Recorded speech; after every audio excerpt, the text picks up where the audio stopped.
Hi students, here we shall learn about valence bond theory in coordination chemistry. Like Werner's theory and crystal field theory, this valence bond theory is also a theory to study about coordination chemistry.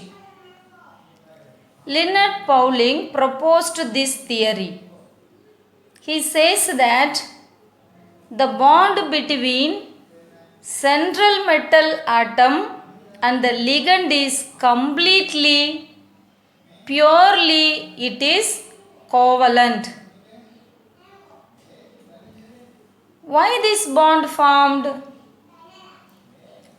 The bond formed central metal atom and the ligand. Central metal ஆட்டத்தில் இருக்க vacant ஆர்பிட்டல்ஸும் லிகன்ஸில் இருக்கிற field ஆர்பிட்டல்ஸும் overlap ஆகிறதுனால this bond is formed. Now we shall see the assumptions of this valence bond theory. We have 10 assumptions. We shall learn it one by one. The first one, children, you will be asked a question, explain the assumption of valence bond theory or write about VBT theory or explain about VBT theory or describe VBT theory. The first assumption is these are covalent in nature, formed by sharing between central metal atom and ligands. இது completely covalent in nature. இது எதனால உருவாகுது அப்படின்னா sharing between central metal atom and ligands. Second assumption,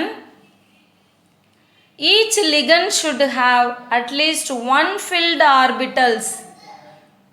ஒவ்வொரு ligandsம் should have at least one filled orbitals containing a lone pair of electrons. Third assumption, central metal atom provides vacant orbitals. You see, now who is going to give electrons? The ligands are going to provide electrons. So, the central metal atom should keep ready their orbitals empty.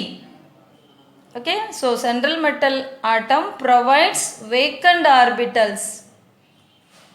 Thus the hybridization taking place. Fourth assumption, central metal atom undergo hybridization, get new orbitals with the same energy.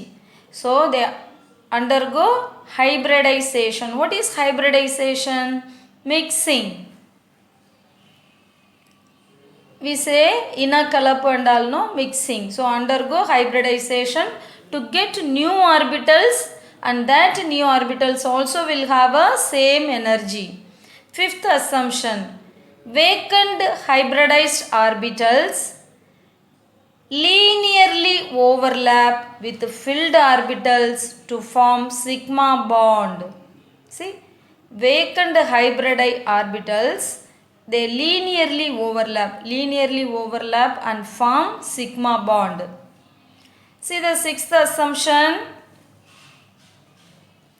the hybridized orbitals are directional.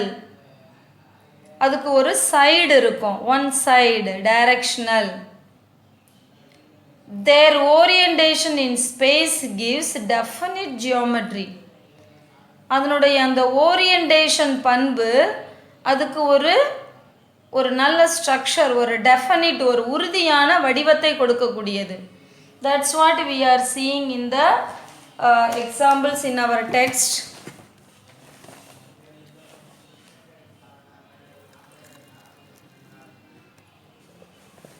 See, the hybridized orbitals are directional and their orientation in space gives a geometry. அதுக்கு வடிவத்தை கொடுக்கும், அதனுடைய அந்த திசை பண்பானது வடிவத்தை கொடுக்கும். Now you see, suppose their coordination number is 2.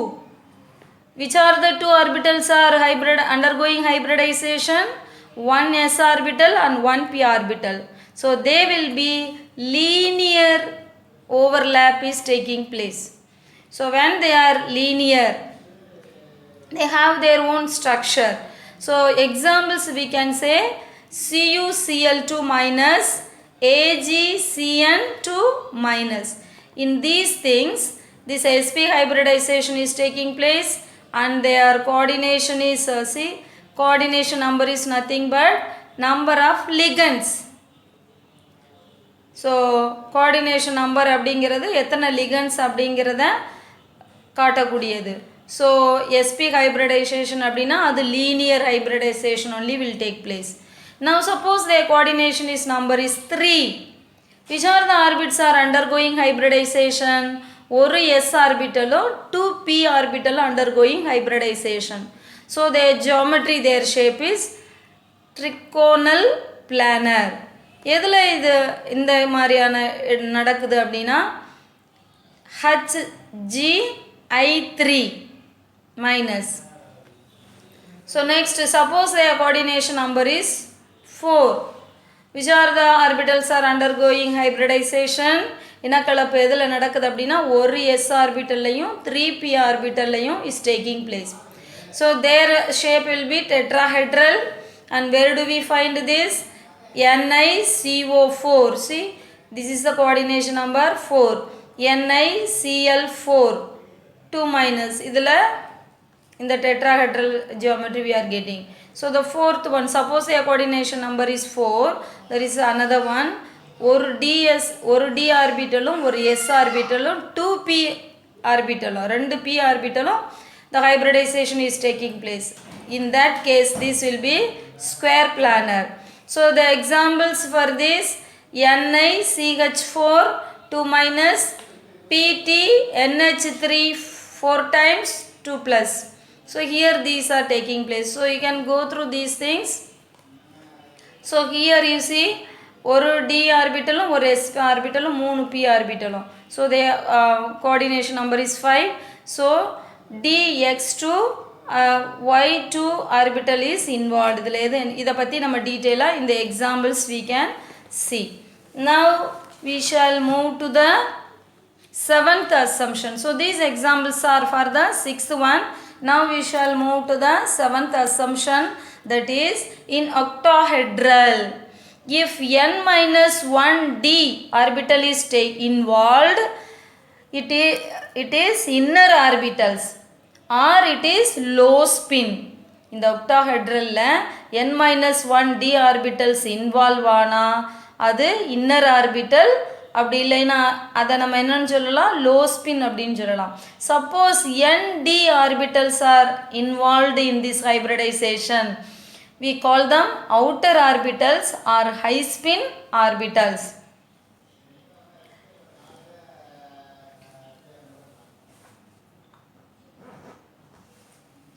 Then eighth assumption is, if the central metal atom with unpaired electrons, these are called paramagnetics. The central metal atom வந்து அதில் unpaired electrons இருந்தது அப்படின்னா they are paramagnetic. If all the electrons are paired, then it is diamagnetic. அது எல்லாமே எல்லா எலக்ட்ரான்ஸும் பேர்டாக இருந்தால் அது என்னது, diamagnetic.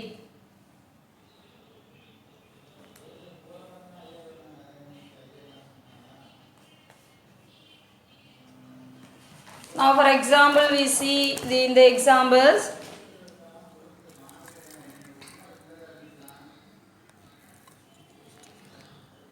here you see these all are paired.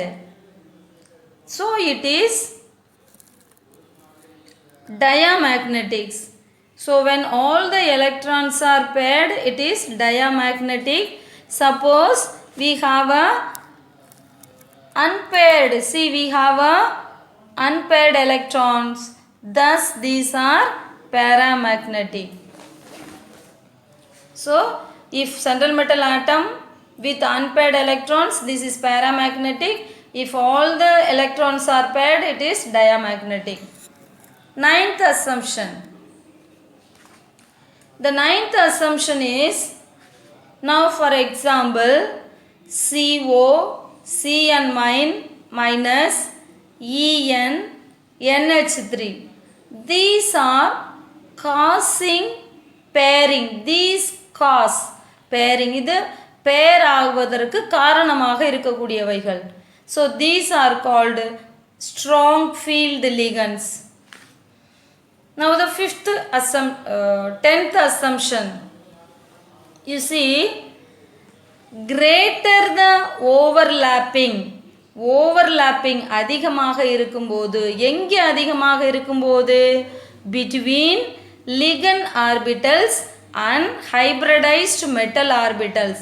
இந்த ligand orbitalsக்கும் hybridized metal orbitalsக்கும் இடையில overlap அதிகமாக இருக்கும்போது bond length also will be greater.